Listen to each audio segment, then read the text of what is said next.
વાલા શ્રોતા મિત્રો, જીવન સંદેશના યુટ્યુબ પ્રસારણોમાં અમે આપ સર્વનો પ્રભુ ઈસુ ખ્રિસ્તના પવિત્ર અને પ્રેમી નામમાં આવકાર કરતા આનંદ અનુભવીએ છીએ. છેલ્લા કેટલાક સમયથી આપણે પ્રભુ ઈસુ ખ્રિસ્તના પ્રેરિતોના જીવન સંબંધી શિક્ષણ પ્રાપ્ત કરી રહ્યા છે. આજે આપણે જે પ્રભુના પ્રેરિત સંબંધી જોવા જવાના છે એનું નામ છે યહૂદા ઇસ્કારિયોત, જેને વિશ્વાસઘાતી અથવા તો રાજદ્રોહી એવું પણ કહેવામાં આવે છે. પ્રભુનું વચન માથી અનુસાર શુભ સંદેશ એનો 26મો અધ્યાય અને 25મા વચનમાં આ પ્રમાણે કહે છે, ત્યારે તેને પરસ્વાધીન કરનાર યહૂદાએ પૂછ્યું કે રાબી, શું તે હું છું? તે તેને કહે છે કે તે પોતે જ કહ્યું છે. હવે સૌથી વધુ કુખ્યાત અને વૈશ્વિક રીતે તિરસ્કૃત જો કોઈ શિષ્ય હોય, એ બધા શિષ્યો પૈકી જો કોઈ હોય તો એ યહૂદા ઇસ્કારિયોત છે, કે જેઓ વિશ્વાસઘાતી હતા. અને તેમનું નામ જે બાઇબલની અંદર પ્રેરિતોની યાદી આપવામાં આવી છે એમાં સૌથી છેવટના સ્થાને એમનું નામ જોવા મળે છે. ત્યારબાદ પ્રેષિતોના કાર્યોમાં જે પ્રેરિતોની યાદી મૂકવામાં આવી છે, પ્રેરિતોના નામની યાદી મૂકવામાં આવી છે, તેમાં તેમનું નામ આપણને જોવા મળતું નથી પ્રેષિતોના કાર્યના પહેલા અધ્યાયની અંદર. હવે જે યહૂદાના જીવન સંબંધી આપણે જોઈએ તો તેમને વિશ્વાસઘાતી એ રીતે આપણી આગળ દર્શાવવામાં આવ્યા છે. માનવ ઇતિહાસમાં જો કોઈ પ્રચંડ નિષ્ફળતા આપણને જોવા મળે કોઈ વ્યક્તિની, તો એ પાત્ર છે આ યહૂદા ઇસ્કારિયોતનું પાત્ર. કારણ કે કોઈ પણ વ્યક્તિ દ્વારા ક્યારેય કરવામાં આવેલા અત્યંત ભયંકર જઘન્ય કૃત્ય એમણે આદર્યું હતું. એ વખતે તેમણે મુઠ્ઠીભર નાણાં સારું, મુઠ્ઠીભર નાણાંના લોભને વશ થઈને સંપૂર્ણ પાપરહિત ઈશ્વરના પુત્રની સાથે વિશ્વાસઘાત કર્યો હતો. તેમના જીવનની આ અંધારી વાત એ આપણને શીખવે છે કે માનવી હૃદય પાપની અંદર કેટલું ગરકાવ થઈ શકે છે, પાપના અંધારામાં કેટલે ઊંડે સુધી જઈ શકે છે, એ વાસ્તવિકતા આપણને દર્શાવે છે. એમનું જીવન એ માર્મિકતા મારીને તમારી આગળ સ્પષ્ટ કરે છે. અન્ય જે 12 પ્રેરિતો હતા, એમનું જીવન આપણને પ્રભુમાં જીવન જીવવા માટે સક્ષમ કરે છે, પ્રેરણા આપે છે, આપણો પ્રેરણા સ્ત્રોત બને છે, આપણને દોરવણીને માર્ગદર્શન આપે છે. અને સાવ સામાન્ય માણસો એમની નિષ્ફળતામાં અથવા તો એમની જે લાક્ષણિકતાઓ, જે સાવ સામાન્ય માણસો જેવી લાક્ષણિકતાઓ ધરાવતા હતા, તેમ છતાં પ્રભુ એમનો અજોડ કાર્યો માટે ઉપયોગ કરે છે, એ વાત જોવા મળે છે. ત્યારે યહૂદા બીજી તરફ આપણને એક ચેતવણી રજૂ કરે છે કે આધ્યાત્મિક નિષ્કાળજીની દુષ્ટ ક્ષમતા, પાપી દુર્વાસના તથા હૃદયની કઠિનતા એ માણસને ક્યાં સુધી લઈ જાય છે, એ વાત મારીને તમારી આગળ રજૂ કરે છે. અહીં એક માણસ છે જે કે તારનારની જેટલો નજીક જઈ શકાય એટલો નજીક જાય છે. પ્રભુ ઈસુ ખ્રિસ્ત પાસેથી મળતા તમામ પ્રકારના લાભા, તક, એ બધી બાબતોનો એ ઉપયોગ કરે છે. શક્ય હોય એટલી બધી બાબતોનો લાભ એ લે છે. પ્રભુ ઈસુ ખ્રિસ્તે શીખવેલા એ તમામ બાબતો તે ઘનિષ્ઠ રીતે પોતે પરિચિત હોય છે, એ જાણતા હોય છે, પ્રભુના શિક્ષણને એમણે સાંભળ્યું છે. તેમ છતાં એ અવિશ્વાસમાં રહ્યા અને આશા વિહોણા એવા અનંતકાલિક જીવનની અંદર એમનું જીવન એ ગરકાવ થઈ ગયું. યહૂદા એ પણ અન્ય જે સામાન્ય પ્રેરિતો હતા એમના જેવા એક સામાન્ય માણસ હતા. કોઈપણ પ્રકારની દુનિયાવી લાયકાત જે પોતાના જૂથમાં અન્ય પ્રેરિતો ધરાવતા હતા, એ જ પ્રકારની લાયકાત એ ધરાવતા હતા. એ એમને કંઈ અળગા પાડી શકાય એવી કોઈ વિશેષ લાયકાત એમનામાં હોય એવું આપણને જોવા મળતું નથી. તેમ છતાં અન્ય પ્રેરિતો હતા, એ લોકોના જીવનનું રૂપાંતર થયું જ્યારે યહૂદા એ પાપની ગહનતામાં ડૂબતા ગયા અને વધુને વધુ નર્ક તરફ લઈ જતા આપણને જોવા મળે છે. અને એમ એ એક વિશ્વાસઘાતી વ્યક્તિ તરીકે મારીને તમારી આગળ પ્રભુના વચનોમાંથી ઉપસી આવે છે. નવા કરારમાં એમના વિશે ઘણું લખાણ આપણને ઉપલબ્ધ છે. જે 2 બાબતોની પૂર્તિ માટે એ પૂરતું છે આપણા માટે. આપણા જીવનની અંદર આપણે ઘણું બધું એમાંથી શીખી શકીએ. સૌથી પ્રથમ યહૂદા ઇસ્કારિયોતનું જીવન જે આપણને શીખવે છે એ છે કે પ્રભુ ઈસુ ખ્રિસ્તની ગમે એટલું નિકટ એમના સહવાસમાં રહી, ઉપર છેલ્લી રીતે એમના સહવાસમાં રહી આપણે સંપૂર્ણપણે આપણા પોતાના પાપમાં પણ દ્રઢ થઈ શકીએ છીએ. શક્ય છે એ વાત. બીજું જે આપણને યહૂદાના જીવનમાંથી જોવા મળે છે તો એ છે કે યહૂદા આપણને યાદ દેવડાવે છે કે વ્યક્તિ ગમે એટલો પાપી અવસ્થામાં હોય, ઈશ્વરની સામે એ પ્રપંચ કરે, દગો કરે, તેમ છતાં એ ઈશ્વરના કોઈ ઈરાદાને નિષ્ફળ કરી શકતો નથી. અને પ્રપંચ દ્વારા કરવામાં આવેલા અધમ કૃત્યને પણ દૈવી યોજનાની ફળશ્રુતિ માટે એ કાર્યરત રહે છે એવી વાત આપણને જોવા મળે. એ સાથે સાથે ઈશ્વરની જે સાર્વભૌમત્વ, ઈશ્વરની જે સર્વશક્તિમાન સર્વસત્તાધીશપણું છે એની યોજનાનો એ ધિક્કાર કરે, એની યોજનાની અંદર એ છળ કપટ અને કાવતરાબાજી કરે, તેમ છતાં પણ જે ઈશ્વરની યોજના છે એને કોઈ ઉથલાવી શકતું નથી. જેમના નામ વિશે આપણે જોઈએ તો યહૂદા કુળ જે હતું એ ઉપરથી એમનું નામ પાડવામાં આવ્યું છે. એમના નામનો અર્થ થાય છે યહોવા દોરનાર છે, ઈશ્વર માર્ગદર્શક છે, યાહવે એ માર્ગદર્શક છે, જેહોવા લીડ્સ, ઈશ્વર એ આપણને દોરનાર છે એવું દર્શાવે છે. હવે જ્યારે એમનો જન્મ થયો હશે ત્યારે એમના માતા પિતાને તો એવી આશા હશે કે તેમના પુત્ર ઈશ્વરની દોરવણી પ્રાપ્ત કરશે, ઈશ્વરની દોરવણી મેળવશે અને એ રીતે પોતાના જીવનમાં આગળ વધશે. પણ આ નામની વિપરીત અસર એમના જીવનમાં આપણને જોવા મળે છે. કોઈ પણ વ્યક્તિ કરતાં સૌથી વધુ શૈતાન દ્વારા જેને દોરવણી પ્રાપ્ત થઈ એ આ યહૂદા ઇસ્કારિયોત હતા. હવે ઇસ્કારિયોત એ એમની જે હતી એ એમની અટક હતી કે તે જે પ્રદેશના રહેવાસી હતા તે એ દર્શાવતી હતી. આ નામ જે છે હિબ્રુ નામ હતું, એમાંથી આપણે જો જોઈએ તો ISH ઈશ, યહૂદા ઇસ્કારિયોતમાં ઈશ એનો અર્થ થાય છે પુરુષ, મેન. અને ત્યારબાદ નગરનું નામ છે કિરિયોથ, એટલે એનો અર્થ એ થાય કે કિરિયોથનો પુરુષ, કિરિયોથનો વ્યક્તિ અથવા કિરિયોથનો માણસ. યહૂદા એ કદાપી કિરિયોથ, જેની વાત આપણને યહોશુઆના પુસ્તકની અંદર 15મા અધ્યાય અને 25મા વચનમાં એ નગર વિશે વાત કરવામાં આવી. દક્ષિણ યહૂદા પ્રાંતમાં આ નગર આવેલું હતું. બીજા જે બધા પ્રેરિતો હતા એ બધા ગાલિલ પ્રાંતમાંથી આવતા હતા. આ જ એક એવા પ્રભુના શિષ્ય હતા, પ્રભુના પ્રેરિત હતા કે જે ગાલિલમાંથી આવતા ન હતા પણ બીજા પ્રદેશમાંથી આવતા હતા. અને યહૂદાને પણ અન્ય પ્રેરિતોને આપવામાં આવતી હતી તમામ સવલતો ઉપલબ્ધ હતી. પ્રભુ સાથેની નિકટતમ સંબંધ એ ધરાવતા હતા, પ્રભુની પાસે બેસીને શિક્ષણ પ્રાપ્ત કરતા હતા, એ પ્રભુની જે સેવા હતી એના એટલા જ સાક્ષી હતા જે અન્ય પ્રેરિતો પણ સાક્ષી હતા. આ બધી વાતો હોવા છતાં એ પોતે એક અધમમાં અધમ કૃત્ય કરી બેસે છે અને પ્રભુને વિશ્વાસઘાત કરવાનું પગલું ભરવા તરફ એ આગળ વધે છે. એમને આ પ્રકારનું પગલું ભરવું પડે એ માટે એવી કોઈ પણ જાતની એમની સાથે કડવાશ કોઈએ રાખી નથી. એમને અળગા પાડી દેવા કે એમને વિખૂટા પાડવા, એમના પરત્વે કોઈ પણ જાતની જાણે કે એ નથી ગમતા, અણગમો, એવી વાત પણ આપણને ક્યાંય બાઇબલની અંદર જોવા મળતી નથી. તેમ છતાં એ શૈતાનના હાથનું સાધન બને છે. એમના પિતાનું નામ હતું, યહૂદાના પિતાનું નામ સિમોન હતું. યોહાન અનુસાર શુભ સંદેશ 6 અધ્યાય 71મા વચનની અંદર આ વાત લખવામાં આવી છે. તેણે તો સિમોનના દીકરા યહૂદા ઇસ્કારિયોતને વિશે કહ્યું કે તે 12માનો એક છતાં તેને પરસ્વાધીન કરનારો છે.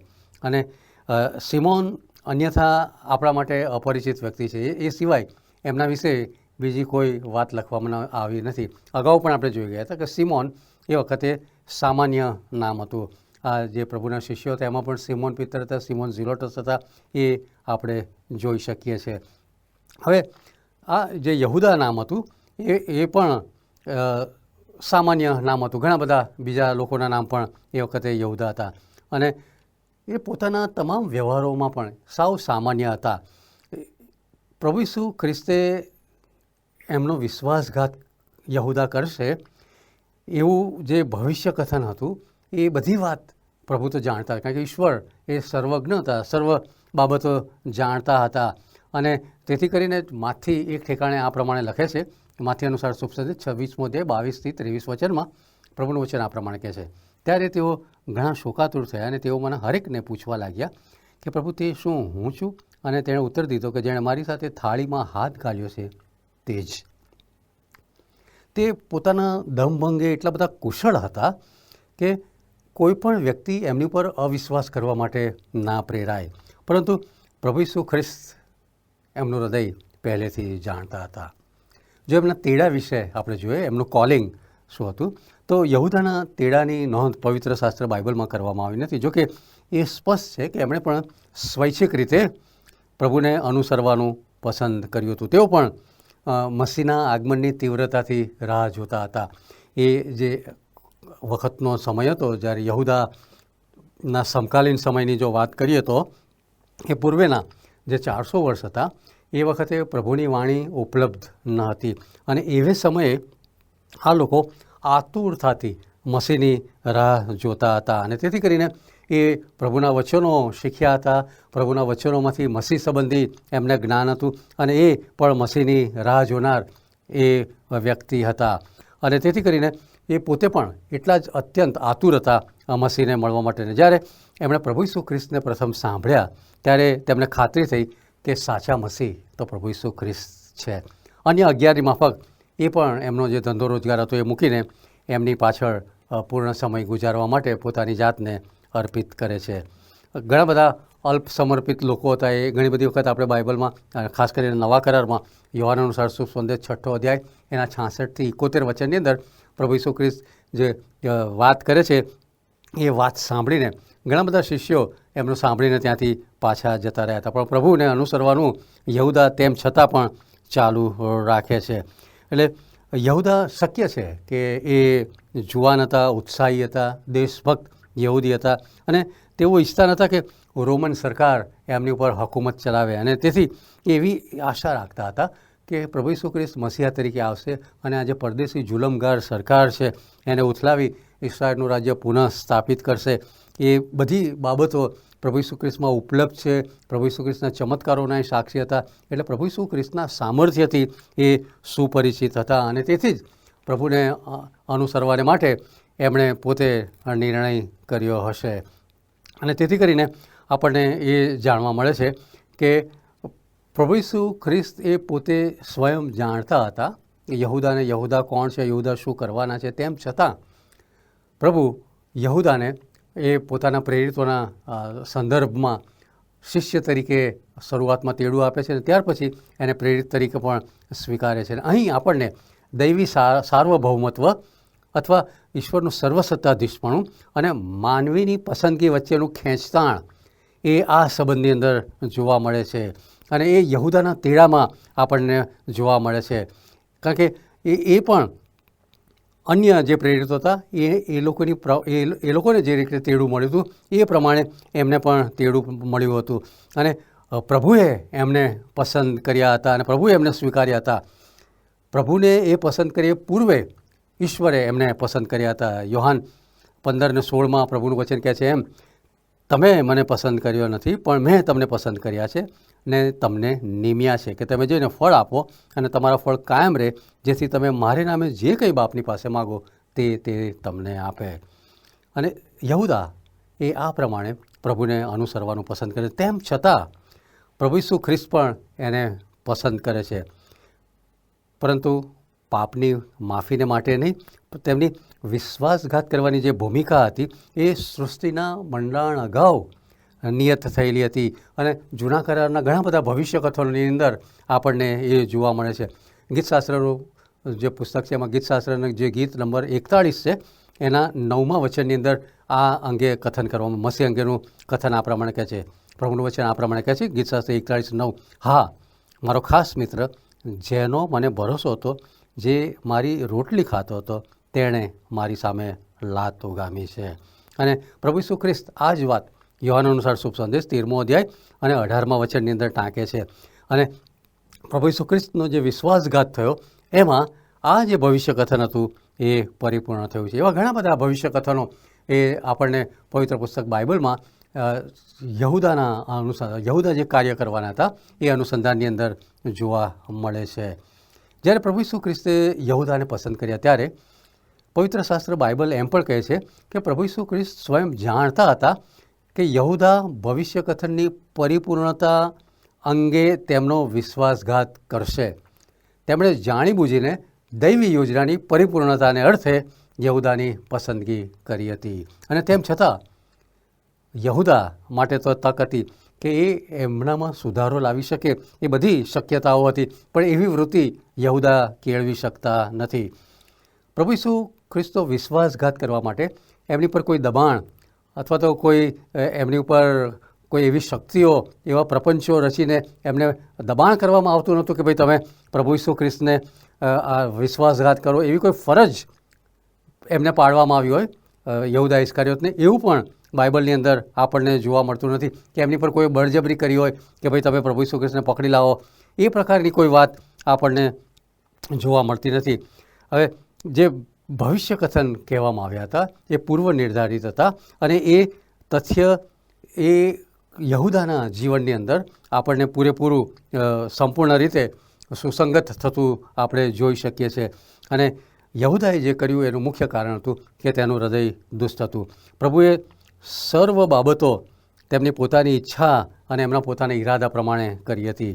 અને તેથી કરીને યહૂદાનું પ્રભુ ઈસુ ખ્રિસ્તના પ્રેરિત તરીકે આવું એ પ્રભુ ઈસુ ખ્રિસ્ત માટે કરવામાં આવેલી ભવિષ્ય કથનોની પરિપૂર્ણતા તરીકે આપણે જોઈ શકીએ છીએ.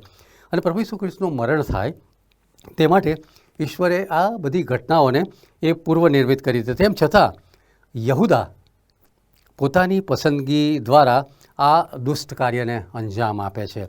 કોઈપણ પ્રકારના બાહ્ય અંકુશને એમણે અથવા કોઈ એવી સલાહ એમને આપી હોય આ કરવાની, કોઈ પ્રકારનું એમને દબાણ કરવામાં આવ્યું હોય, એવી પણ કોઈ વાત આપણે જોઈ શકતા નથી. ને તેમ છતાં આ જે યહૂદા ઇસ્કારિયોત છે એ પ્રભુને વિશ્વાસઘાત કરે છે. એ સાથે સાથે એમનું જે ભ્રમ નિરસન અથવા તો એમનું જે ડિઝિલ્યુઝનમેન્ટ હતું એ પણ બહુ રસિક હતું કે એ ભ્રમ નિવારણ, એમનું જે ભ્રમ મુક્તિ હતી એ કેવી હતી. કારણ કે જ્યારે પ્રભુ ઈસુ ખ્રિસ્તની સાથે સમય વિતાવતા ગયા તેમ તેમ એમની જે ભ્રમણાઓ હતી, એ ભ્રમણાની મુક્તિ હતી એ વધુને વધુ દ્રઢ થતી ગઈ. નિશંક શરૂઆતમાં બધા પ્રેરિતો એવો વિચાર કરતા હતા કે યહૂદી મસીહા એ પૂર્વના કોઈક રાજવી હશે, પૂર્વમાંથી કોઈ રાજા આવશે અને જે યહૂદાના જે શત્રુ છે એને પરાસ્ત કરશે અને ઇસ્રાયેલને અધર્મીઓના હાથમાંથી છોડાવશે, મુક્ત કરશે. દાઉદનું રાજ્ય એ સંપૂર્ણ મહિમામાં પુનઃસ્થાપિત થશે. આ પ્રકારનું એ લોકોની માન્યતાઓ હતી. પણ પ્રભુ ઈસુ ખ્રિસ્ત એ જે રીતે શિક્ષણ આપે છે, જે રીતે કાર્ય કરે છે, એ બધી બાબતોની અંદર એ બાબતો આપણને જોવા મળતી નથી. પરંતુ પ્રભુ ઈસુ ખ્રિસ્તે હંમેશા એમના શિષ્યોની અંગત મહેચ્છા અને મહત્ત્વાકાંક્ષાઓને પરિપૂર્ણ કરી નથી. બાઇબલની અંદર સંપૂર્ણ પ્રમાણિકતાથી મૂલ્યાંકન કરીએ તો શિષ્યોની મુરાદ જે હતી એ હંમેશા આત્મિક રીતે પ્રેરિત પણ ન હતી. સમયે આપણને આની સાબિતીઓ પવિત્ર પુસ્તક બાઇબલમાં જોવા મળે છે. જેમ કે યાકૂબ અને યોહાન એ પ્રભુના રાજ્યમાં મુખ્ય સ્થાન માટેની માગણી કરે છે. મહદઅંશે એ લોકો એવું માનતા હતા કે ભાઈ જે આ દુનિયાવી ભૌતિક રાજ્ય, લશ્કરીના આર્થિક જે બાબતો છે એ બાબતોની પરિપૂર્ણ એ પ્રભુના રાજ્યમાં થશે અને એ બાબતોને પોતાના ધ્યાનમાં રાખીને એ લોકો પ્રભુની પાછળ જવાનો પ્રયત્ન કરે છે. અને માથી તો આ પ્રમાણે પણ નોંધે છે. માથી અનુસાર શુભ સંદેશ 19 અને 27માં વચનમાં પિત્તર આ પ્રમાણે કહે છે, ત્યારે પિત્તરે તેને ઉત્તર દીધો કે અમે બધું મૂકીને તારી પાછળ આવ્યા છે, તો અમને શું મળશે? પ્રભુએ એમને ખાતરી આપી હતી કે એમને બદલો મળશે જ, જરૂર મળશે.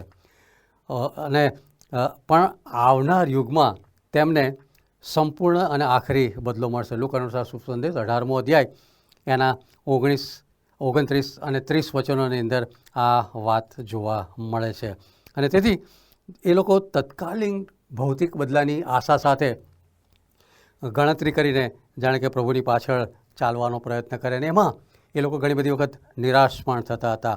હવે અન્ય પ્રેરિતો હવે ધીરે ધીરે સાચા મસીહા જે તેમણે પહેલે ઈચ્છ્યા હતા એની આશા રાખતા હતા કે આ મસીહ એ આવા હશે, એ હવે ધીરે ધીરે એમના મગજમાંથી દૂર થતું ગયું અને હવે એ સત્ય સ્વીકારતા થયા હતા કે પ્રભુ ઈસુ ખ્રિસ્ત જે સમજ આપતા હતા દેવના રાજ્યની, ઈશ્વરના રાજ્યની, એ સમજ તો ઉચ્ચ કક્ષાની હતી. એ કોઈ ભૌતિક કે પાર્થિવ સમજ હતી નહીં. પ્રભુ જે બાબતો કહેતા હતા એ જે બાબતો હતી એ આધ્યાત્મિક ઉચ્ચતમ કક્ષાની બાબતો હતી. એ સમજણ હવે આ લોકો સ્વીકારતા થયા હતા. અને આવી પરિસ્થિતિમાં યહૂદા બહુ સાહજિકતાથી ભ્રમમુક્ત થયા હતા કે મહદઅંશે એમણે એમની પોતાની નિરાશા હતી એ એમના ઢોંગ અને એમના દંભની પાછળ છુપાવી દીધી હતી કે કદાચ પ્રભુ ઈસુ ખ્રિસ્ત સાથે આ જે સમય ગુજાર્યો છે એમણે એ દ્વારા કેટલાક નાણાં એ ઊભા કરી શકશે. અને તેમના હૃદયની જે દુનિયાવી મોહમાયા હતી એની અંદર એ ક્યારેય વિજયી થઈ શક્યા નહીં, કારણ કે એમણે પ્રભુ ઈસુ ખ્રિસ્તના આત્મિક રાજ્ય બાંધવાની વાતને સ્વીકારી નહીં. અને સમયાંતરે આગળ વધતા જઈએ છીએ તે પ્રમાણે આપણને યહૂદાની જીવનશૈલીની ઝાંખી એ સુવાર્તાની અંદર તાદર્શ જોવા મળે છે. ક્રમશઃ હવે એ ભયમુક્ત થતા જાય છે અને એમનામાં પ્રભુ ઈસુ ખ્રિસ્ત પ્રત્યેની કડવાશ, ઈર્ષા, અદેખાઈ એ વધતી ગઈ.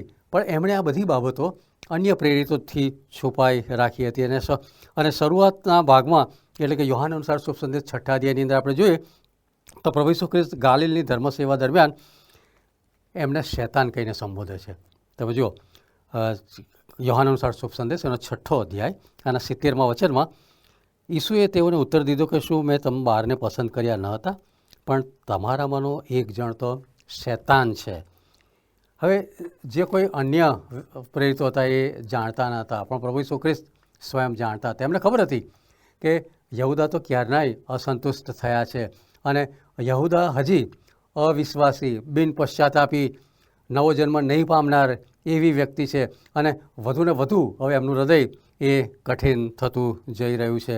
આ બધી બાબતો એ પ્રભુ જાણતા હતા અને તેથી કરીને ઠેક ઠેકાણે પ્રભુ ઈસુ ખ્રિસ્ત એ યહૂદાને માટે આગળ વધતા પણ આ પ્રકારની વાતો કરતા આપણે જોઈ શકીએ છીએ. એમની ધનલાલસા એ પણ બહુ મહત્ત્વનો ભાગ ભજવી જાય છે. યહૂદા ઇસ્કારિયોતની જે ધનલાલસા હતી એ કે એમને ધનનો લોભ હતો. કારણ કે હવે જો આપણે એ વાત જોઈએ તો હવે લાજરસને પુનર્જીવિત કર્યા બાદ યરૂશાલેમમાં વિજયવંત પ્રવેશ અગાઉ પ્રભુ ઈસુ ખ્રિસ્ત અને શિષ્યો બેથાનિયા પાછા ફર્યા હતા, જે શહેરની ભાગોળે આવેલું હતું. યરૂશાલેમ શહેરની ભાગોળે બેથાનિયા ગામ આવેલું. આ સ્થળ એ હતું કે જ્યાં લાજરસ પુનર્જીવિત થયા હતા અને તેમની બહેનો સાથે ત્યાં વસવાટ કરતા હતા. હવે માર્થા અને મરિયમ એ સિમોન રક્તપિતિયાની જે વાત કરવામાં આવી છે એને ત્યાં ગાડી એમને પ્રભુ ઈસુ ખ્રિસ્ત સાથે આમંત્રણ મળ્યું હતું. માથી 26:6 ત્યાં આ વાત નોંધવામાં આવી છે. અને ઈસુ બેથાનિયામાં સિમોન રક્તપિતિયાના ઘરમાં હતો. હવે એમના પોતાના વહાલા મિત્ર લાજરસ તથા એમની બહેનો માર્થા અને મરિયમ પણ ત્યાં હાજર હતા. અને એ આ સિમોનને એમના જે એ વખતના જે સગાઓ હશે એમને ભોજન પીરસવામાં અને મહેમાનગતિ કરવામાં એ લોકોને મદદરૂપ થતા હતા. અને હવે યોહાન 12 અને એની ત્રીજી કલમ આ પ્રમાણે નોંધ કરે ત્યાં શું બન્યું એ વાત જોઈએ. માટે તેઓએ તેમને સારું ત્યાં વાળું કર્યું, જમવાનું કર્યું. તે વખતે માર્થા સરભરા કરતા હતા અને તેની સાથે તેઓ જમવા બેઠા હતા. ત્યાં લાજરસ પણ હતા. તે વેળાએ મરિયમે ઘણું મૂલ્યવાન જટામાસીનું 1 શેર અત્તર લઈ ઈસુને પગે છોડ્યું અને પોતાના ચોટલે તેમના પગ લૂછ્યા અને અત્તરની સુગંધ એ આખા ઘરમાં પ્રસરી ગઈ. હવે આ કાર્ય એ એક રીતે આપણે જોઈએ તો આપણને પણ આંચકો આવે એવું કાર્ય હતું કે બેસુમાર નકામા ખર્ચ માટે માત્ર ભક્તિ કરવાના આશયથી વધુ પડતું જે ખર્ચ કરવામાં આવ્યો હતો એ આપણને એમ લાગે દેખીતી રીતે કે આ અત્તરનો આટલો બધો બગાડ થયો અને આ થોડી માત્રામાં વાપર્યું હોત તો ઠીક છે, પરંતુ એક વખત આ પૂરેપૂરું અત્તર વાપરી લીધું ફરી પાછું એનો પુનઃ ઉપયોગ થઈ શકે નહીં. એટલે આટલા બધા અત્તરથી કોઈકને અભિષેક કરવા એ કદાચ વધુ પડતું લાગે. પણ યોહાન 12 4 અને 5 વચનની અંદર 4 અને 5મું વચન એ આ પ્રમાણે કહે છે, પણ તેના શિષ્યોમાંનો એક યહૂદા ઇસ્કારિયોત કે જે તેને પરસ્વાધીન કરનારો હતો તે કહે છે કે એ અત્તર 300 દિનારે વેચીને તે પૈસા ગરીબોને શા માટે આપવામાં આવ્યા નહીં. હવે કોઈ પણ પ્રમાણમાં જો આપણે જોઈએ તો 300 દિનાર એ બહુ મોટી રકમ હતી એ વખતે. એનું કારણ કે માથીની શરૂઆત થાય એના 20મા અધ્યાયના બીજા વચનની અંદર જો આપણે જોઈએ તો એક દિનાર એ એક માણસના એક દિવસનો પગાર હતો. એટલે 300 દિનાર એ એના આખા વર્ષનું મહેનતાણું હતું. જો તમે રજાઓને બાદ કરો તો 300 દિનાર એ કોઈપણ વ્યક્તિને આખા વર્ષનું મહેનતાણું હતું. એટલું બધું અત્તર હતું એનાથી, એટલી બધી રકમનું અત્તર હતું એનાથી, એટલું બધું મૂલ્યવાન, એટલા બધા પૈસા ખર્ચીને લાવવામાં આવેલું અત્તર, એનાથી એ પ્રભુના પગ ધોવામાં આવ્યા હતા. અને યહૂદાનો જે અહીંયા પ્રત્યુત્તર હતો એ બહુ ચાલાકીભર્યો હતો. એક સંપૂર્ણ કાવા દાવાથી સભર એવો એમનો અહીંયા ગાડી જવાબ હતો. હવે ગરીબો પ્રત્યે એમની ચિંતા હતી એ કૃત્રિમ હતી, એ કોઈ સ્વાભાવિક નથી, બનાવટી હતી. દેખીતી રીતે અન્ય પ્રેરિતો પણ યહૂદાએ જે વિરોધ કર્યો હતો ને એમાં સૂર પુરાવે છે. એમને એ વખતે તે વ્યાજબી લાગ્યું હતું. તેઓએ બધાએ યહૂદાના પ્રકોપમાં ત્યાં સૂર પુરાવ્યો હતો. જો માથી 26 અને 8માં આ વાત લખવામાં આવી છે. પણ તેના શિષ્યોએ તે દીઠું ત્યારે તેઓ ગુસ્સે થઈને કહ્યું કે એ નુકસાન શા માટે? એટલે એકલા યહૂદાને થયું એમ ને, બીજા શિષ્યોએ આ જ વાત કરે છે. યહૂદા તેમના દમ અને એમના ઢોંગીપણામાં એટલા બધા માહિર થઈ ગયા હતા કે અન્ય શિષ્યો પણ હવે એમની વાતમાં સૂર પુરાવા લાગતા હતા. અને પ્રેરિત યોહાન આ ઘટના પર પ્રકાશ પાડતા વર્ષો બાદ કંઈક આ વાત લખે છે. યોહાન અનુસાર શુભ સંદેશ એનો 12મો અધ્યાય ને 6 વચનમાં. હવે ગરીબો માટે તેને એટલે કે યહૂદાને દાજ હતી એ કારણથી તેણે આમ કર્યું ન હતું, પણ તે ચોર હતો અને થેલી રાખતો હતો અને તેમાં જે નાખવામાં આવતું હતું તે ચોરી લેતો હતો, એ માટે એણે આ કહ્યું. સાચે જ. નહીં તો પ્રેરિતોએ એ જે સમયની યહૂદાની છેતરપિંડી હતી એનો ખ્યાલ એ લોકોને ઝડપથી આવ્યો નહોતો. એ વખતે તો બિલકુલ આવ્યો નહોતો. પરંતુ જે પ્રભુ પવિત્ર આત્માની જે પૂર્વ સ્થિતિના પ્રેરણા હેઠળ પ્રભુનું વચન જ્યારે લખવામાં આવ્યું છે ત્યારે એ સ્પષ્ટતા કરે છે કે યહૂદા આજે કંઈ બોલ્યા એ બહુ સ્વાભાવિક હતું એવું નહોતું. એ તો માત્ર એમનો ઈરાદો, એમની લોભ અને લાલસાનો જ હતો. એટલે પ્રભુ ઈસુ ખ્રિસ્ત યોહાન અનુસાર શુભ સંદેશના 12મા અધ્યાયના 7મા વચનમાં બહુ જ સુંદર પ્રત્યુત્તર એને વાળે છે. પ્રભુ આ પ્રમાણે કહે છે, ત્યારે ઈસુએ કહ્યું, મને દફન કરવાના દિવસને સારું તેને એ રાખવા દો, કેમ કે ગરીબો તો સદા તમારી સાથે છે, પણ હું તમારી સાથે નથી. હવે આ જે પરિસ્થિતિ ઊભી થઈ હતી એ અંતર્ગત પ્રભુ ઈસુ ખ્રિસ્ત યહૂદાના મનમાં શું ચાલી રહ્યું છે એ બાબતથી પૂરેપૂરા માહિતગાર હતા. યહૂદાનો શું આશય છે એ પણ પ્રભુ જાણતા હતા. જો પ્રભુએ ધાર્યું હોત તો યહૂદાને ઉગ્ર તિરસ્કાર ભર્યો જવાબ આપે જ, પણ છતાં બહુ હળવાશથી, બહુ મૃદુ રીતે પ્રભુ એને આ વચન દ્વારા કહે છે. અને જ્યાં સુધી યહૂદાને લાગે વળગે છે ત્યાં સુધી તેમને માટે આ આખરી તણખલું હતું, છેવટની વાત હતી એવું લાગે છે. કારણ કે પ્રભુ ઈસુ ખ્રિસ્તનો અભિષેક કર્યા બાદ માથી એમના વૃત્તાંતમાં આ પ્રમાણે નોંધ કરે છે, માથી 26:14-16. ત્યારે યહૂદા ઇસ્કારિયોત નામના તે 12માના એકે મુખ્ય યાજકો પાસે જઈને કહ્યું, હું તેને એટલે ઈસુને તમારે સ્વાધીન કરું તો તમે મને શું આપવાના છો? અને તેઓએ તેને 30 રૂપિયા તોડી આપ્યા અને ત્યારથી તેણે તેમને પરસ્વાધીન કરવાનો લાગ શોધ્યા કર્યો. યહૂદા ત્યાંથી છટકી ગયા, બેથાની છોડી ગયા અને 1.5 માઇલ દૂર ત્યાંથી યરૂશાલેમ કે જ્યાં આગળ મુખ્ય યાજકો હતા એમને મળે છે. અને પ્રભુ ઈસુ ખ્રિસ્તના જે શત્રુઓ હતા, જે પ્રભુ ઈસુ ખ્રિસ્તનું જીવન લેવા માગતા હતા એ લોકોને મળે છે અને એમનું ખિસ્સું ભરાય એટલા નાણાંમાં પ્રભુ ઈસુ ખ્રિસ્તને વેચી દે છે. ચાંદીના 30 સિક્કા એમને મળે છે. માત્ર એટલું જ એ પ્રાપ્ત કરી શક્યા. નિર્ગમનનું પુસ્તક 21મો અધ્યાય અને 32મા વચન પ્રમાણે પ્રભુનું વચન કહે છે પ્રમાણે, જો કોઈ બળદ કોઈ ચાકરને કે કોઈની ચાકરડીને શીંગડું મારે તો તેનો ધણી તેમના શેઠને 30 શેકેલ રૂપું ભરી આપે અને તે બળદને પથ્થરે મરાય. આ જૂના કરારની વ્યવસ્થા હતી. અને આ મૂલ્ય તો એક ગુલામનું મૂલ્ય હતું. પરંતુ યહૂદા માત્ર આટલી જ તડજોડ કરી શકે છે. અહીં જે તુલના છે એ આશ્ચર્ય કરી નાખે એવી છે કે આપણા પ્રભુ ઈસુ ખ્રિસ્તનો અભિષેક એ મરિયમના ઉભરાતા પ્રેમની અંદર આપણે જોઈ શકીએ છીએ. એનો પ્રેમ છલકાઈ જાય એટલો બધો આપણને જોવા મળે છે.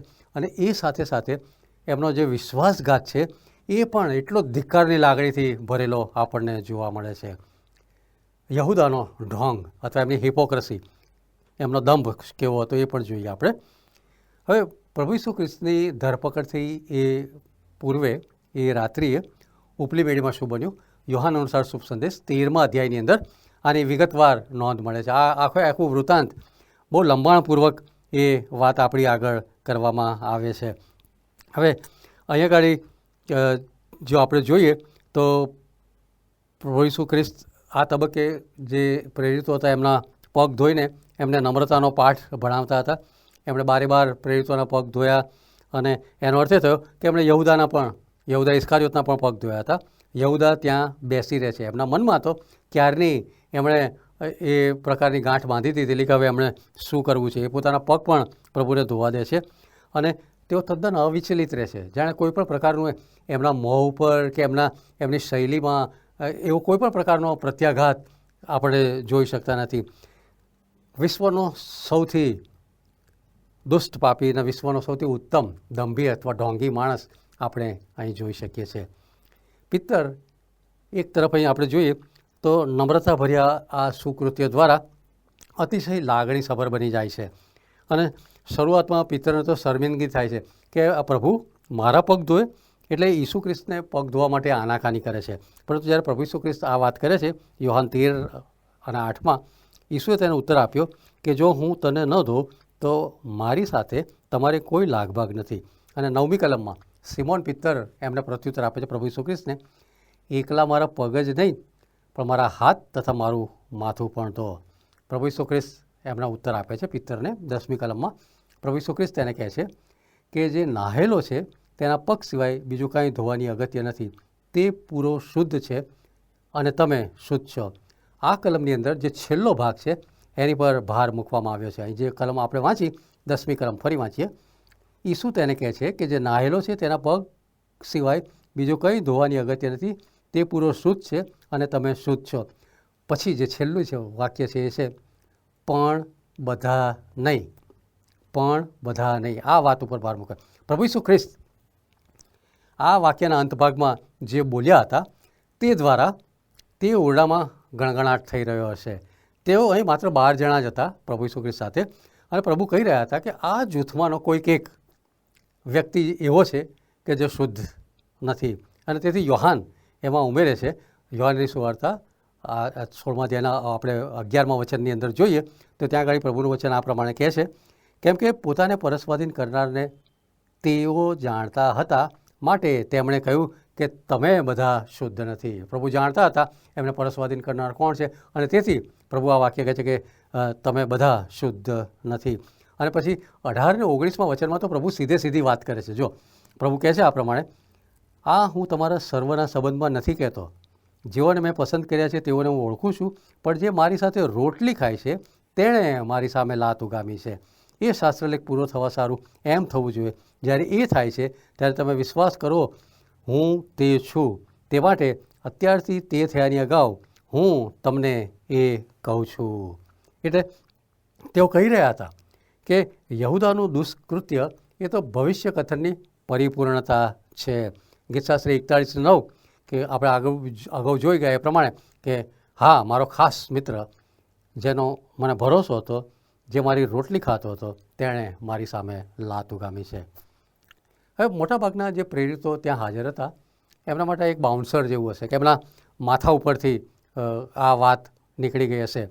તેમને ઝાઝી સમજણ અહીંયા ઝાઝી પૂરી સમજણ પડતી નથી. અને તેથી યોહાન 13:21ની અંદર પ્રભુ ઈસુ ખ્રિસ્ત આ ભવિષ્ય કથનને જે નજીકના ભવિષ્યમાં વિશ્વાસઘાતમાં ઘટિત થવાનું હતું, વિશ્વાસઘાતમાં પરાવર્તિત થવાનું હતું, તેની વધુ સ્પષ્ટતા આપે છે.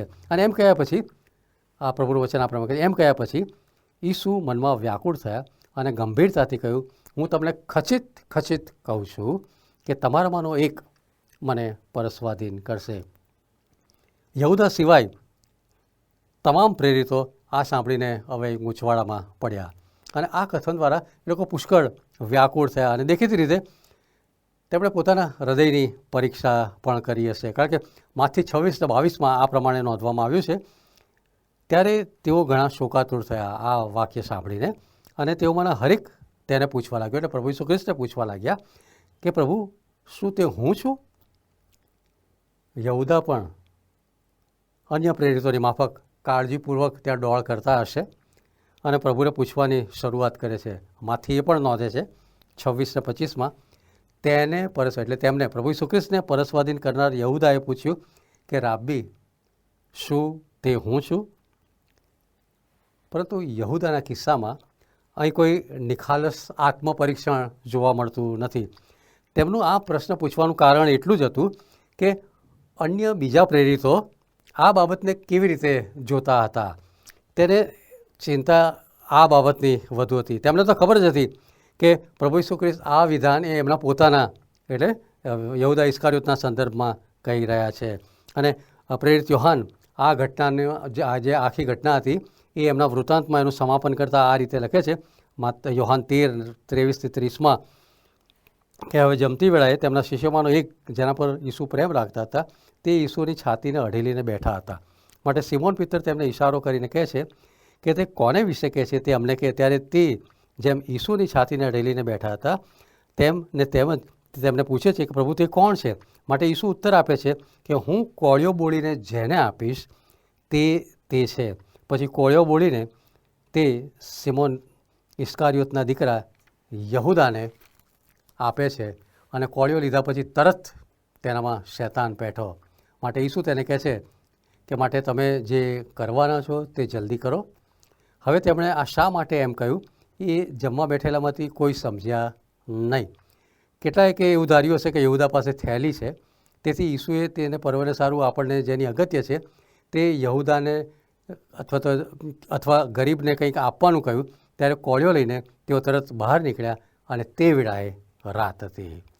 હવે તારણનો દિવસ યહૂદા માટે પૂરો થઈ ગયો હતો. દૈવી દયા દ્વારા દૈવી ન્યાય શાસન જાહેર થઈ ગયું હતું. યહૂદા એ એમની મૂળ પ્રકૃતિમાં શૈતાનને સંપૂર્ણપણે સ્વાધીન થઈ ગયા હતા, શૈતાનને સંપૂર્ણપણે સમર્પિત થઈ ગયા હતા.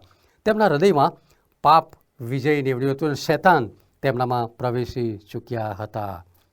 અને ત્યાર પછી જો આપણે અવલોકન કરીએ તો આ જે કલમોની બાદ તો એવું આપણને જોવા મળે કે પ્રભુ ઈસુ ખ્રિસ્ત તેમની સાથે થનાર વિશ્વાસઘાત સંબંધી હમણાં જે વાત કરે છે એ યહૂદાને ઓળખી બતાવવા માટે કોળિયો પણ આપે છે. તેમ છતાં પ્રેરિતો જે હતા એમના મનમાં આ વાતનું આકલન બિલકુલ થતું નથી. કોઈ પણ એવી અપેક્ષા પણ રાખતા નથી કે યહૂદા વિશ્વાસઘાતી નીવડશે. પોતાની છળકપટ ને દંભની અંદર એ એટલા બધા તો નિપુણ થઈ ગયા હતા, એટલા બધા હોશિયાર થઈ ગયા હતા કે છેવટ સુધી એ બધાને મૂર્ખ બનાવતા રહ્યા. પ્રભુ ઈસુ ખ્રિસ્ત સિવાય બધા પ્રેરિતોને એ મૂર્ખ બનાવતા રહ્યા. એ આપણે જોઈ શકીએ છીએ. એમનો વિશ્વાસઘાત, યહૂદા ઇસ્કારિયોતનો વિશ્વાસઘાત, એમનો દગો એ કેવો હતો. હવે દેખીતી રીતે આપણે જોઈએ તો યહૂદા એ ઉપલી બેડીમાંથી સીધા સાનહેડ્રિન પાસે જાય છે. સાનહેડ્રિન એ વખતની યહૂદી પ્રજા હતી, એની વહીવટી અને ન્યાયિક બાબતોની એક સમિતિ હતી. અને યહૂદાએ તેમને જણાવ્યું કે આખરી નિયમભંગ હવે કરવામાં આવ્યો છે અને તેઓ સારી પેઠે જાણતા હતા કે હવે પ્રભુ ઈસુ ખ્રિસ્ત ક્યાં જાય છે, શું કરે છે, એ બધી બાબતોથી એ માહિતગાર હતા. અને અંધારાનો લાભ લઈ અને હવે કેવી રીતે પ્રભુ ઈસુ ખ્રિસ્તની ધરપકડ કરી શકાય એ માટે યહૂદા એ સાનહેડ્રિનની સાથે સોદો કરે છે અને હવે ગુપ્ત રીતે અનુકૂળ પરિસ્થિતિની એ શોધમાં હતા કે કેવી રીતે પ્રભુ ઈસુ ખ્રિસ્તને પકડી શકે, એમને દગો કરી શકે. માર્ક 14:11માં આ વાત નોંધવામાં આવી છે. તેઓ તે સાંભળીને ખુશ થયા અને તેને પૈસા આપવાનું વચન આપ્યું. તેથી તે તેને પરસ્વાધીન કરવાનો લાગ શોધતા હતા. યહૂદા હવે પ્રભુ ઈસુ ખ્રિસ્તને પરસ્વાધીન કરવાનો લાગ શોધતા હતા. હવે સમય પાસે આવ્યો હતો. હવે યાદ રાખો, આ વખતે યહૂદા આ ક્ષણે સહેજ પણ ચિત્તભ્રમ થતા નથી, ઉન્માદી થતા નથી. આ કોઈ અચાનક આવેલો આવેગ ન હતો, આ કોઈ જુસ્સા પ્રેરક કૃત્ય પણ નહોતું. આ તો એક અંધકારમય દુષ્ટ કૃત્ય હતું, જે ઈરાદાપૂર્વકનું કરેલું પૂર્વ આયોજિત કાવતરું હતું. યહૂદા ઘણા મહિના, ઘણા અઠવાડિયાઓ સુધી આ જે દિવસ માટે આયોજન કરી રહ્યા હતા અને તેમણે આ દુષ્કૃત્ય માટે આ કાવતરું પાર પાડવા માટે નાણાં પણ લીધા હતા. માંથી આ પ્રમાણે 26 ને 15માં, હું તેમને તમારે સ્વાધીન કરું તો તમે મને શું આપવા રાજી છો? અને તેઓએ તેને 30 રૂપિયા તોડી આપ્યા. હવે યહૂદા એ ચોક્કસ સમયની રાહ જોતા હતા, એ સમયોચિત વેળાની રાહ જોઈ રહ્યા હતા. અને તે સાથે સાથે તેઓએ નાણાં ઉચાપત કરવાની ઝુંબેશ તો ચાલુ રાખી હતી, અને તેમનો જે દંભી બહારનો દેખાવ કરવાનું પણ ચાલુ રાખ્યું હતું કે પ્રેરિતોની અંદરથી એ અળગા ના પડી જાય, પ્રેરિતોની સાથે કેવી રીતના હળીમળીને રહેવું એ બધી બાબતોમાં પણ એ માહિર થઈ ગયા હતા. તેઓ પણ પ્રેરિતોમાંના એક છે એવું એ લોકો એમના માટે વિચારે એ બાબતને માટે એ પોતે સાવચેત રહીને કાર્ય કરતા હતા. પરંતુ પ્રભુ ઈસુ ખ્રિસ્ત હવે ઉઘાડ છોક અન્ય શિષ્યો આગળ આ વાત જાહેર કરે છે. યહૂદા તેમના ધરપકડ કરવા માટે, એમને શત્રુઓને સોંપવા માટે જે કાવતરું રચ્યું છે એ વાતનું કે હવે યહૂદાના ચહેરા પરનું જે મોહરું હતું એ પ્રેરિતો આગળ ઉતારી કાઢ અને માટે કેવી રીતના ઉતારી પાડવું. અને હવે તો યહૂદા આ સમયને કેવી રીતના પાર પાડવો એના કાવતરામાં જ રચ્યા પચ્યા હતા. તેઓ રાહ જોઈ રહ્યા હતા. લુક 22:6 પ્રમાણે હવે તેઓ એ તકની રાહ જોઈ રહ્યા હતા. આ પ્રમાણે લુક 22:6 નોંધ્યું છે, તેણે કબૂલ કર્યું અને લોકો હાજર ન હોય તેવે પ્રસંગે તેમને તેઓના હાથમાં સ્વાધીન કરવાનો લાગ તેઓ તાકી રહ્યા હતા. પ્રભુ ઈસુ ખ્રિસ્ત એકલા અટુલા હોય, ટોળું ના હોય, એવે સમયે એમની ધરપકડ થાય એ માટે એ હવે એ સમયની એ પ્રકારના સાનુકૂળ સમયની રાહ જોતા હતા. એક રીતે યહૂદા ડરપોક હતા. પ્રભુ ઈસુ ખ્રિસ્તની લોકપ્રિયતાથી એ પૂરેપૂરા વાકેફ હતા અને એમને એ ટોળાનો ભય સતાવતો હતો. દરેક દંભી અને ઢોંગી માણસને લોકો પોતાના માટે કેવો અભિપ્રાય બાંધશે એ વિશે હંમેશા ચિંતિત રહેતા હોય છે. અને તેથી શક્ય એટલી ચૂપકીદીથી આ કાર્ય પાર પાડવાને, પ્રભુ ઈસુ ખ્રિસ્તનો વિશ્વાસઘાત કરવાનું કાર્ય પૂરું પાર કરવાને માટે એ હવે પૂરેપૂરો લાગ શોધી રહ્યા હતા. તેઓ નર્ક પ્રવેશની સૌથી અનુકૂળ માર્ગ શોધી રહ્યા હતા, અને જ્યારે એ તક હવે એમને મળે છે ત્યારે તક એ ઝડપી લે છે. અને તેથી હવે જ્યારે પ્રભુ ઈસુ ખ્રિસ્ત ઉપલી બેડીમાં પ્રભુ ભોજન સ્થાપન કરી રહ્યા હતા ત્યારે યહૂદા તેમની ધરપકડ કરવાની ગોઠવણની અંદર પોતે એ મસલતની અંદર પોતાની જાતને ત્યાં આગળ એમણે વ્યસ્ત રાખી હતી. અને યહૂદાને જાણકારી હતી કે પ્રભુ ઈસુ ખ્રિસ્ત વારંવાર એ ગેથસેમાની વાડીમાં પોતાના અનુયાયીઓની સાથે પ્રાર્થના કરવા જાય છે, એમના પિતા સાથે સમય ગાળવા માટે આ સ્થળે જાય છે. લુક 22:39 આ વાત નોંધવામાં આવી છે. બહાર નીકળીને તે એટલે પ્રભુ ઈસુ ખ્રિસ્ત પોતાની રીત પ્રમાણે જૈતુન પહાડ પર ગયા અને શિષ્યો તેમની પાછળ ગયા. આ કલમ અનુસાર પ્રભુ ઈસુ ખ્રિસ્તનો આ એક નિત્યક્રમ હતો, રોજિંદો ક્રમ હતો. અને યોહાન 18:2 પ્રમાણે હવે તેમને પરસ્વાધીન કરનાર યહૂદા પણ તે ઠેકાણું જાણતા હતા, કેમ કે ઈસુ સાથે ઘણીવાર તેઓ ત્યાં જતા હતા. એટલે યહૂદાને હવે પૂરેપૂરી જાણકારી હતી કે કઈ ઠેકાણેથી પ્રભુ ઈસુ ખ્રિસ્તની ધરપકડ કરી શકાય. તેથી આ સત્તાધીશોને એ ત્યાં આગળ બોલાવે છે. અને તેથી હવે બીજી વખત આપણે યહૂદાને યોહાનની સુવાર્તાના 18મા અધ્યાયની અંદર જોઈએ છે, અને ત્યાં તેમનું વિશ્વાસઘાત કરવાનું જે કૌભાંડ છે તેની સમાપનની પરાકાષ્ઠાએ હવે એ પહોંચે છે.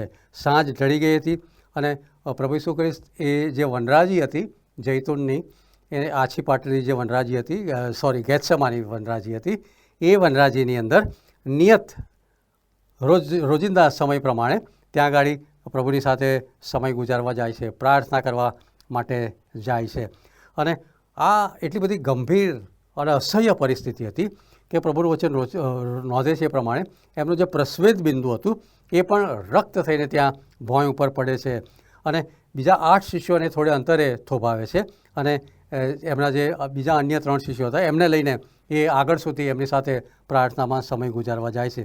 માર્ક 14:32 ને 33 વચનમાં આ વાત નોંધવામાં આવી છે. અને ત્યાર પછી રોમન સિપાહીઓની એક લશ્કરી ટુકડી લઈને જે મંદિરની સુરક્ષાની અંદર આ જે ટોળી વ્યસ્ત રહેતી હતી, મંદિરની સુરક્ષા માટે એ સિપાહીઓની ટોળીને લઈને એ પ્રભુની ધરપકડ કરવા માટે ત્યાં આગળ જાય છે.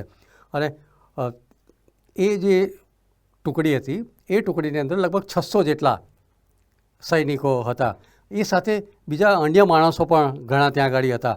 એટલે પુષ્કળ સંખ્યામાં લોકો ત્યાં પહોંચે છે. એ ત્રણ સુવાર્તાની અંદર આપણને જોવા મળે છે. માથી 26 ને 47 લખ્યું છે ત્યાં ઘણા લોકો હાજર હતા.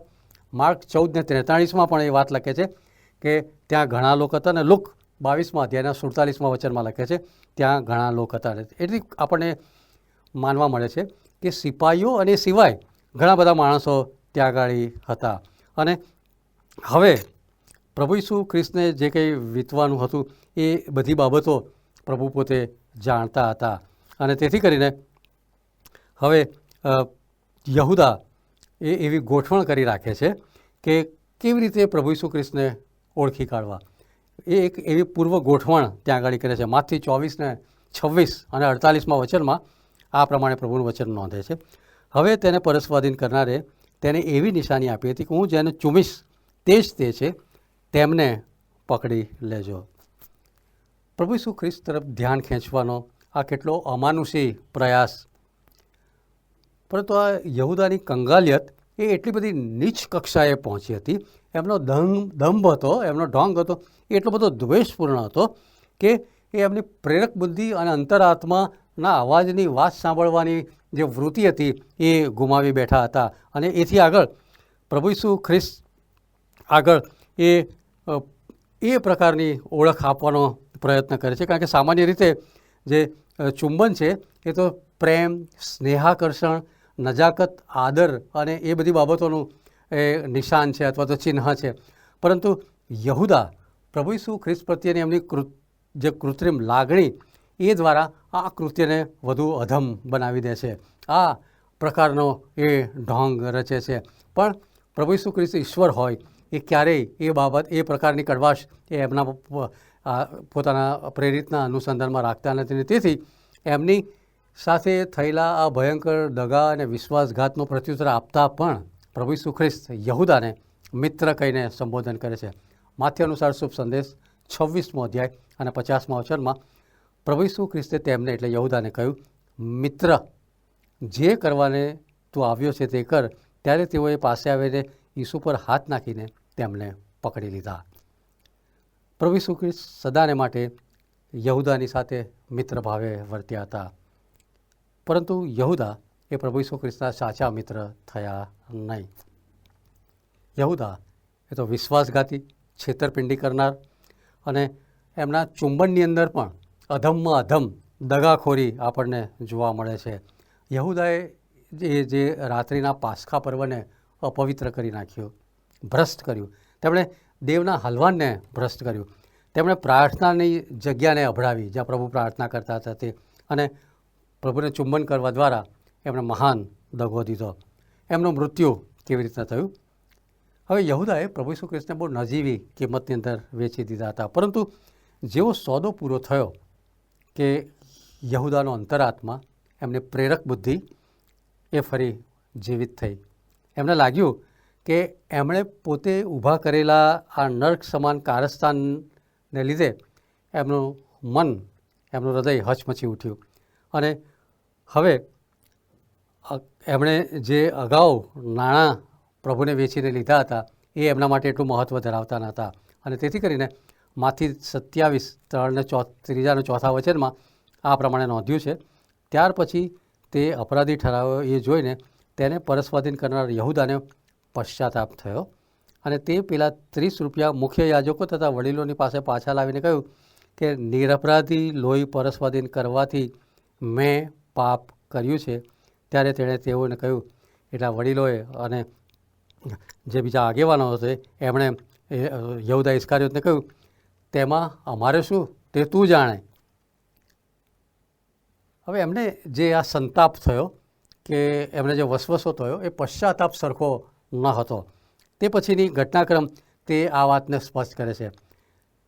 ત્યારે ખેદ થયો નહીં કે પ્રભુ ઈસુ ખ્રિસ્તની સામે પાપ કરવાથી હવે શું પરિસ્થિતિ થવાની છે. યહૂદાએ રાખેલ અપેક્ષાના પ્રમાણમાં તેમના પાપ કરવાથી એમને એવો કોઈ સંતાપ થયો નહીં કે એવું કોઈ પ્રાયશ્ચિત થયું નહીં, એ આપણે જોઈ શકીએ છીએ. એથી કરીને તો જ્યારે એ પેલા યાજકો અને વડીલોની આગળ જાય છે અને જે એ લોકો બહુ નિર્દયી વલણ પ્રભુ ઈસુ ખ્રિસ્ત માટે અખત્યાર કરે છે, એ આને ધૂતકારી કાઢે છે યહૂદા ઇસ્કારિયોતને. એને એમ હતું કે પ્રભુ તો નહીં, પણ હવે આ લોકો પણ હવે એને ધૂતકારી કાઢે છે અને એ આ પ્રમાણે કહે છે, તેમાં અમારે શું, તે તું જાણે. એમને તો જે જોઈતું હતું એ મળી ગયું. યહૂદા હવે એની પાસે જે નાણાં હોય એનું જે કરવું એ કરે. હવે એમણે કરેલા વિશ્વાસઘાતને પલટી શકાય એવું હતું નહીં અને તેથી માથી 27:5 પ્રભુનું વચન નોંધે છે, પછી મંદિરમાં રૂપિયા ફેંકી દઈને તે નીકળ્યો અને જઈને ગળે ફાંસો ખાધો. હવે પોતે રચેલા નરકમાં યહૂદા ક્યારના આવી ગયા હતા. એમનો અંતરાત્મા હવે શાંતિમાં રહ્યો નથી. આ નરકની તદ્દન વાસ્તવિક પરિસ્થિતિ છે. પાપ દોષ પેદા કરે છે અને યહૂદાએ આચરેલા પાપ થકી એ પોતાની ઉપર અસહ્ય સંકટ વહોરી લે છે. એ ફરીથી યાદ રાખીએ કે એમને જે અજંપો થયો, એમને જે સંતાપ થયો એ પ્રાયશ્ચિત નહોતો. જો એવું જ હોત તો એ પોતાની જાતને મારી નાખે જ નહીં. તેમને દુઃખ થયું હોત તો કદાચ એ ગમગીન થયા હોત, એ પ્રકારની લાગણી એમનામાં ઊભી થઈ હોત અથવા તો ઉત્પન્ન થઈ હોત. પણ કમનસીબે યહૂદાએ પ્રભુની માફી માંગી નહીં, તેમણે દયાની યાચના તારનારની આગળ કરી નહીં, તેમણે શૈતાનથી છુટકારો શોધ્યો નહીં. તેથી ઉલટું એમણે આત્મહત્યાનો માર્ગ અપનાવ્યો અને પોતાના આત્માના અવાજને એમણે સદંતર દાબી દીધો. આ એક જનૂની માણસની વ્યથા છે.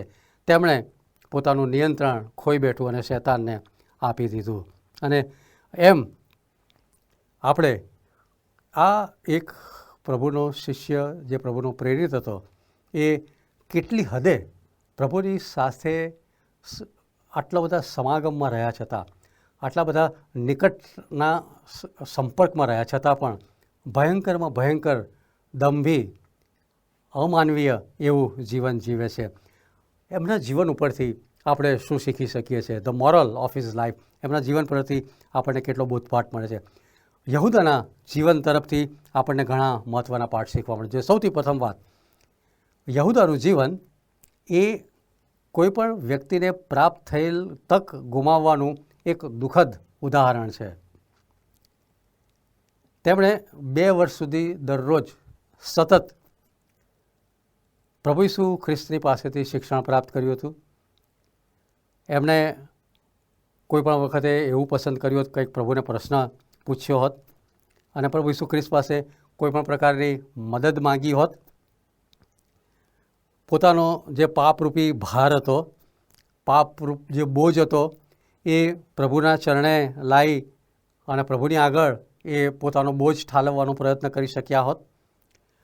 કારણ કે એ પોતે જાણતા હતા, પ્રભુ ઈસુ ખ્રિસ્તે જે શિક્ષણ આપ્યું હતું માથી 11:28-30 ઓ વૈતરો કરનારાઓ તથા ભારથી લદાયેલાઓ, તમે સગડા મારી પાસે આવો, હું તમને વિસામો આપીશ. આ બધી બાબતો એ જાણતા હતા, પણ એમને મળેલી તક એ એમણે ગુમાવી દીધી. જે બીજું અગત્યનું સત્ય આપણે એમના જીવનમાંથી પ્રાપ્ત કરીએ છીએ કે યહૂદાને એક વિશેષ અધિકાર પ્રાપ્ત થયો હતો અને એ વિશેષ અધિકાર એ વેડફી દેનાર જીવનના વ્યક્તિનો સારાંશ એ આપણને યહૂદાના જીવનમાં જોવા મળે છે કે પ્રભુ ઈસુ ખ્રિસ્તના જે બધા અનુયાયીઓ હતા એ બધા અનુયાયીઓ પર માંથી એમને પણ એક વિશેષ પદાધિકાર પ્રાપ્ત થયો હતો. પણ એક મુઠ્ઠીભર નાણાં પ્રાપ્ત કરવાને માટે એમણે આ લાભો, આ તક હતી એને જતી કરી દીધી અને 30 ચાંદીના સિક્કા માટે એ પ્રભુને વેચી દે છે. ત્રીજું જે સત્ય હું ને તમે શીખી શકીએ છીએ તો એ છે, પ્રભુનું વચન 1 તિમોથીના પત્રના 6 અધ્યાયના 10મા વચનમાં કહે છે એ પ્રમાણે યહૂદા એ દ્રવ્યલોભ એ સઘળા પાપનું મૂળ છે, એનું ઉત્તમમાં ઉત્તમ ઉદાહરણ છે. પાઉલ પ્રેરિત જુવાન તિમોથીને પત્ર લખતા આ પ્રમાણે લખે છે, કેમ કે દ્રવ્યનો લોભ સઘળા પ્રકારના પાપનું મૂળ છે. એનો લોભ રાખીને કેટલાક વિશ્વાસમાંથી ભટકી ગયા છે અને ઘણા દુઃખથી તેઓએ પોતાને વિંધ્યા છે. યહૂદાનું જીવન એ આ જે કલમ છે એના અનુસંધાનની અંદર આપણે જોઈએ તો એ દ્રવ્યલોભને કારણે પ્રભુના એકના એક પુત્રનો વિશ્વાસઘાત કરે છે. ચોથી બાબત જે આપણે જોઈ શકીએ છીએ એમના જીવનમાંથી તો આ છે, યહૂદાનું જીવન એ આત્મિક જીવનમાં વિશ્વાસઘાતનું ભયંકર અને કઢંગું એવું ઉદાહરણ મારી તમારી સામે છે. શું યહૂદા જ એકમાત્ર એવી વ્યક્તિ હતા કે જેમણે પ્રભુ ઈસુ ખ્રિસ્ત સાથે ઢોંગ કરીને વિશ્વાસઘાત કરનાર વ્યક્તિ બને છે? પણ ના, એવું નથી.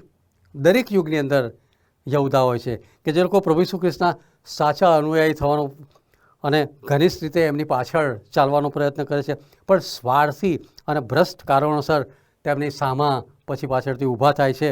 અને એ બાબતો ના થાય એ માટે હું ને તમે આપણે આપણા જીવનનું આત્મપરીક્ષણ કરી શકીએ. એ માટે આ જે જીવન છે એ મને ને તમને ઉત્તેજન પૂરું પાડે છે. એ જીવન વેડફાઈ ગયું, પણ મારું ને તમારું જીવન વેડફાઈ ના જાય. પ્રભુની પાછળ ચાલતા ખચિત હું ને તમે એ પ્રકારના કોઈ પણ એમાં શૈતાનના સકંજામાં ના સપડાઈએ.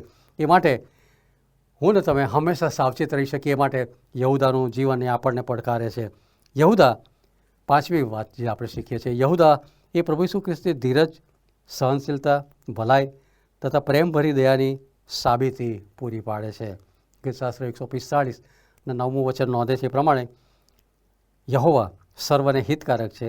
તે પોતાના સર્વ કામો પર તેમની રહેમ છે. તેઓ પોતાની પ્રેમાળ દયા એ યહૂદા જેવા ધિક્કારપાત્ર વ્યક્તિ ઉપર પણ દર્શાવે છે. યાદ કરો, યહૂદાના વિશ્વાસઘાત કરવાના સમયે પણ પ્રભુ ઈસુ ખ્રિસ્ત તેમના મિત્ર કહીને સંબોધન કરે છે. યહૂદા પોતે પણ જાણતા હતા, પ્રભુ ઈસુ ખ્રિસ્ત પણ જાણતા હતા. તેમ છતાં એ પ્રભુની ભલાઈ, પ્રભુની ગુડનેસ, પ્રભુના સારાપણાનો દુરુપયોગ કરે છે. અને એવું શક્ય છે મારા અને તમારા જીવનમાં પણ. છઠ્ઠું જે કારણ આપણને જોવા મળે છે કે યહૂદાનું જીવન એ દર્શાવે છે કે કેવી રીતે પ્રભુ ઈસુ ખ્રિસ્તની સર્વસત્તાધીશ સાર્વભૌમિક ઈચ્છા કોઈ પણ ભોગે નિષ્ફળ થતી નથી. એક નજરે પ્રભુ ઈસુ ખ્રિસ્ત સાથે થયેલા આ જે વિશ્વાસઘાતની વાત છે એ આપણને એવી લાગે કે શૈતાનનો વિજય થયો, પરંતુ વાસ્તવિકતામાં તો આ શૈતાનની સદંતર હાર હતી, તેમજ શૈતાનના સર્વ કાર્યોનો પરાજય થયો એવું આપણને જોવા મળે છે. સાતમી જે વાત આપણને શીખવા મળે છે એ કે યહૂદાના જીવનની છેતરપિંડી અને દંભ અને ઢોંગની અસરહીનતાનું એ તાદશ વર્ણન મારીને તમારી આગળ એક એવું ઉદાહરણ મને તમને પૂરું પાડે છે કે છેતરપિંડી અને દંભ અને ઢોંગ એ આપણી સેવાની અસર કોઈ પણ રીતે પાડી શકતું નથી.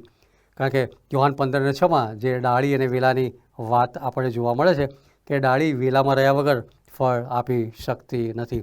કારણ કે પોતાના ઢોંગ અને દંભમાં એ એટલા બધા માહિર થઈ ગયા હતા કે ક્યારેય અન્ય કોઈ પણ શિષ્ય એમની ઉપર શક કરી શક્યા નથી, પરંતુ ક્યારેય તેઓ પ્રભુ ઈસુ ખ્રિસ્તને મૂર્ખ બનાવી શક્યા નથી, પ્રભુ ઈસુ ખ્રિસ્તને છેતરી શક્યા નથી. કારણ કે ક્યારેય કોઈ પણ સમયમાં, કોઈ પણ યુગમાં કોઈ પણ વ્યક્તિ ઈશ્વરને છેતરી શકે નહીં. એ વાત આપણે જોઈ શકીએ છીએ. ઈશ્વર એ ન્યાયાધીશ છે. એ દરેકને એના કાર્યનો એ પ્રમાણે બદલો આપે છે. એ ક્યારેય ઈશ્વરને છેતરી શક્યા નહીં. એ પોતે માનતા હશે કે હું પ્રભુને છેતરી રહ્યો છું, પણ ક્યારે પ્રભુ સર્વ બાબતોથી, એમના દંભથી, એમના ઢોંગથી, એમના વિશ્વાસઘાતથી, એ બધી બાબતોથી પ્રભુ માહિતગાર હતા. અને તેથી જ્યારે યહૂદાએ પ્રભુ ઈસુ ખ્રિસ્તના વિશ્વાસઘાત કરીને જે વિનિમય કર્યો હતો ત્યારે તો ખરેખર એમણે પોતાનો આત્મા એ શૈતાનને વેચી દીધો હતો. તેમના જીવનની કરુણતાનો જશ સ્વયં એમના પોતાના ઉપર જાય છે કે તેમણે પોતે એક મોટી વિટંબણા ઊભી કરી અને એમાં ફસાયા અને એમાંથી ક્યારેય એ બહાર નીકળી શક્યા નહીં. અને આ બધા વર્ષો દરમિયાન તેમની સામે પ્રગટ થયેલા અજવાળાને તેમણે અનાદર કર્યો અને તે પ્રમાણે તેઓ સ્વયં અનંતકાલિક અંધકારમાં પોતાની જાતને સ્વેચ્છાએ મૂકી દે છે. આ હતું યહૂદાનું જીવન. અને ત્યાર પછી જે સૌથી છેલ્લી વાત અથવા તો જે છેલ્લા પ્રેરિત વિશે ખૂબ નાનકડી વાત અથવા તો માત્ર એક જ ઠેકાણે એમના નામનો ઉલ્લેખ થયો છે એ વાત આપણને જોવા મળે છે, અને એ તો એ છે માથિયસ. હવે પ્રભુ ઈસુ ખ્રિસ્તના પુનરુત્થાન બાદ જે યહૂદાનો કારોબાર હતો એ માથિયસને સોંપવામાં આવ્યો હતો. પ્રેષિતોના કાર્ય એનો પહેલો અધ્યાય 16 થી 26 વચનોની અંદર આપણને આ વાત જોવા મળે છે. કારણ કે હવે જે વાત અગાઉ પૂર્વનિર્મિત હતી, પ્રભુ ઈસુ ખ્રિસ્તના મસીહ, પ્રભુ ઈસુ ખ્રિસ્તના આગમન, એમના જીવન ને એમના મૃત્યુ સંબંધી જે વાત લખવામાં આવી હતી, એ પ્રકારનું એક જે મસીહાનિક સોંગ અથવા તો મસીહાનિક સામ, પ્રભુના મસીહ તરીકે વર્ણવતું જે ગીતશાસ્ત્રનું ગીત હતું, એમાં જે વાત લખવામાં આવી છે, ગીતશાસ્ત્રમાં આ પ્રમાણે લખવામાં આવ્યું છે કે તેની રહેવાની જગા ઉજ્જડ થાય અને તેમાં કોઈ ન વસે અને તેનું અધ્યક્ષ પદ બીજો લે. અને એ પ્રમાણે માથિયસની પસંદગી કરવામાં આવી, કારણ કે તેઓ પ્રભુ ઈસુ ખ્રિસ્તના અન્ય પ્રેરિતોની સાથે હતા. પ્રેરિતોના કાર્યના પહેલા અધ્યાયની અંદર 21 ને 22 કલમની અંદર આ વાત આપણને જોવા મળે છે. 21મી કલમમાં આ પ્રમાણે લખ્યું છે કે માટે યોહાનના બાપ્તિસ્માથી માંડીને પ્રભુ ઈસુ ખ્રિસ્તને આપણી પાસે ઉપર લઈ લેવામાં આવ્યા તે દિવસ સુધી તેણે આપણામાં આવજા કરી. અને 22મી કલમ પ્રમાણે તે સઘળા વખતમાં જે માણસો આપણી સાથે ફરતા હતા તેઓમાંથી એક જણે આપણી સાથે તેના પુનરુત્થાનના સાક્ષી થવું જોઈએ. અને તેથી કરીને માથિયસને માટે જે ચિઠ્ઠીઓ નાખવામાં આવે છે અને માથિયસનું નામ ત્યાં નીકળે છે અને માથિયસને પ્રેરિત તરીકે સ્વીકારવામાં. માથિયસના નામનો અર્થ પણ થાય છે gift of God, the gift of Yahweh. માથિયસના જીવન સંબંધી આથી વિશેષ કોઈ જાણકારી આપણી પાસે નથી. તેમનું નામ પવિત્ર શાસ્ત્ર બાઇબલમાં 2 ઠેકાણે જોવા મળે છે. પ્રેરિતોના કાર્ય પહેલા અધ્યાયની અંદર આપણે જોઈએ કે તેમની પસંદગી કેવી રીતે થઈ એ જોવા મળે છે. અને અંતમાં એક સામાન્ય માણસ એક અસામાન્ય ખલનાયકની જગ્યા પૂરે છે અને અન્ય પ્રેરિતોની માફક તે પણ પૂરા જોશથી પુનરુત્થાનના સબળ સાક્ષી તરીકે પોતાનું જીવન ગુજારે છે. અને ઉપરની 22મી કલમમાં નોંધવામાં આવ્યું છે તે પ્રમાણે એક સામાન્ય માણસને પ્રભુ એક અસામાન્ય તેડું આપે છે. અને કેટલીક પ્રણાલિકાઓમાં સૂચવ્યા પ્રમાણે કાળા સમુદ્રના કિનારે ઈસવીસન 80માં જ્યાં આજનું તુર્કસ્તાન અને જ્યોર્જિયા શહેર આવેલું છે ત્યાં તેમનું મૃત્યુ થયું હતું. કેટલાક એવું પણ સૂચવે છે કે યરુશાલેમની અંદર લોકોએ એમને પથ્થરો મારીને મારી નાખ્યા હતા.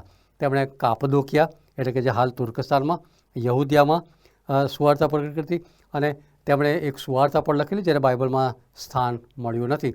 તેમનું જે ઘણું ખરું લખાણ હતું તે પણ ઉપલબ્ધ નથી.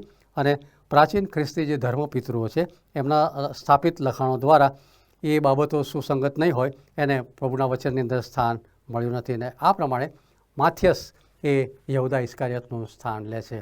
પ્રભુ યહૂદા ઇસ્કારિયોતના જીવન દ્વારા આપણને ચેતવણી આપે છે અને માથિયસના જીવન દ્વારા આપણને ઉત્તેજન આપે છે. આપણે શું સ્વીકારીશું?